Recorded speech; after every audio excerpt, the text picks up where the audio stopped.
memenuhi apa yang menjadi harapan, keinginan dari para nelayan, saya yakin. Debat ketiga sekaligus pamungkas Pilkada Jakarta digelar KPU Minggu 17 November 2024 dengan tema perkotaan dan perubahan iklim di Jakarta.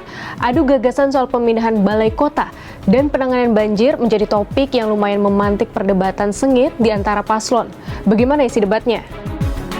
Cagup nomor urut 3 Pramono Anung bertanya mengenai rencana Cagup nomor urut 1 Ridwan Kamil yang ingin memindahkan pusat pemerintahan balai kota dari Jakarta Pusat ke Jakarta Utara. Pertanyaan ini disambut suara riuh pendukung. Pasangan nomor 1 yang saya hormati, Kang Emil dan Pak Suswono. Pasangan nomor 1 sempat menyampaikan bahwa sebagai Gubernur Jawa Barat akan memindahkan pusat pemerintahan dari Gedung Sate di Bandung ke Tegal Luar, tapi tidak jadi. Kemudian baru-baru ini Kang Emil juga bilang, atau pasangan nomor 1 menyampaikan bahwa akan memindahkan balai kota dari Jakarta Pusat ke Jakarta Utara. Untuk itu kami ingin menanyakan apakah ini memang serius untuk mau dipindahkan, karena IKN kan Jakarta bukan ibu kota lagi, di pusat pemerintahan balai kota banyak sekali gedung-gedung yang akan menjadi kewenangan pemerintah Jakarta. Untuk itu apakah perlu dipindahkan? Apakah ini juga bagian dari imajinasi yang dihadirkan oleh pasangan nomor 1? Terima kasih.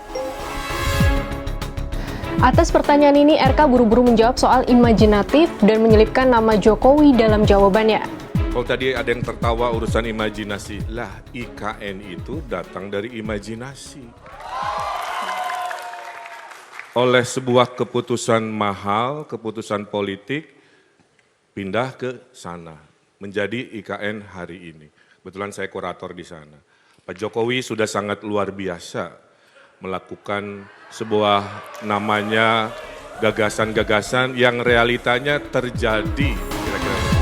Lebih lanjut, RK menjawab soal rencananya memindahkan balai kota ke Jakarta Utara. Ia menyebut pemindahan itu dasarnya adalah tata ruang dan untuk mengurangi beban Jakarta Pusat. RK pun menyebut soal potensi Jakarta Utara.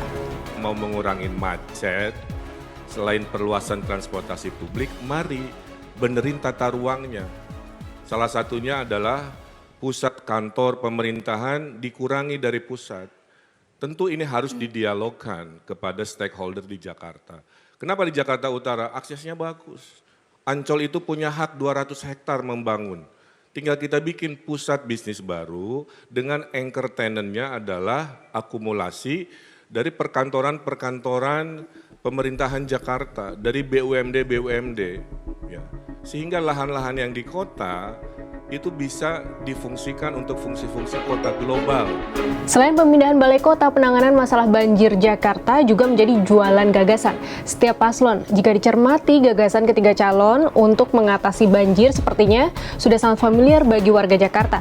Bahkan tidak ada ide yang baru, yang segar. Dibangun bendungan-bendungan atau waduk-waduk baru yang cukup signifikan untuk menahan agar laju air tidak langsung ke Jakarta. Di tengah kemudian kita bangun juga sumur-sumur resapan dan juga biopori agar tanah air di Jakarta ini sendiri juga bertambah. Dan terakhir tentu di hilir, yaitu dengan giant seawall.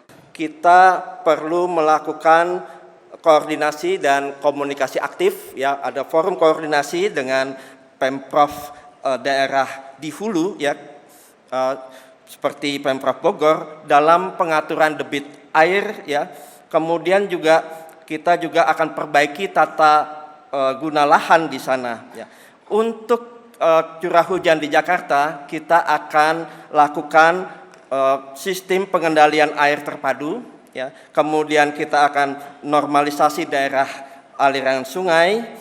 Kemudian seperti program unggulan kami, kita akan membangun kolam pipi monyet, ya, contohnya itu di Tebet Eco Park. Adalah kita harus segera melakukan normalisasi sungai dan menambah jumlah sumur resapan. Yang kedua adalah banjir genangan drainase. Nah, inilah di sini pasukan oranye akan siap sedia. Kemudian kita akan bangun sarana jaringan utility terpadu agar kabel-kabel tidak menumpuk drainase. Inilah yang terjadi. Nah, kemudian secara nyata banjir akan menjadi salah satu prioritas APBD DKI 2025. Debat pamungkas bisa saja menjadi laga pertarungan yang harus dimenangkan di depan publik karena persaingan ketat elektabilitas jelang 27 November. Hasil survei Litbang Kompas pada 20 hingga 25 Oktober 2024 menunjukkan persaingan paling ketat terjadi antara Pramono Anung Rano Karno dan Ridwan Kamil Suswono. Pramono Rano mampu menguasai lebih dari sepertiga dukungan, yaitu 38,3%. Namun tidak berjarak signifikan, Ridwan Suswono menguntit dengan menguasai dukungan 34,6% pemilih. Di antara kedua angka ini ada 23,8% yang belum menentukan pilihan. Pertanyaan selanjutnya, seberapa besar debat memengaruhi pilihan warga Jakarta? Direktur Eksekutif Foxpol Center Research and Consulting Pangi Caniago berpandangan, figur atau ketokohan kandidat berpengaruh paling besar, yakni 70 hingga 80%. Selanjutnya adalah partai politik pengusung dalam rentang pengaruh 6 hingga 20%. Sementara debat pilkada tak terlepas dari variabel isu 10% dan program 25 hingga 30%. Meski begitu, menurut dia, pengaruh debat antar kandidat pilkada hanya berpengaruh sebesar 5 hingga 10% terhadap pilihan publik. Adapun pengaruh besar dari debat muncul setelahnya lewat kerja-kerja tim pemenangan. Debat kerap menyediakan banyak konten propaganda untuk serangan atau menjatuhkan lawan dan sebaliknya promosi nilai-nilai tertentu. Berkaca dari hal tersebut, pilkada di Pulau Jawa khususnya Jakarta meraup pengaruh terbesar dari debat karena akses informasi. 3 gelombang debat sudah paripurna, kini warga Jakarta saatnya bersiap untuk menentukan pilihan cagup-cawagupnya pada 27 November nanti.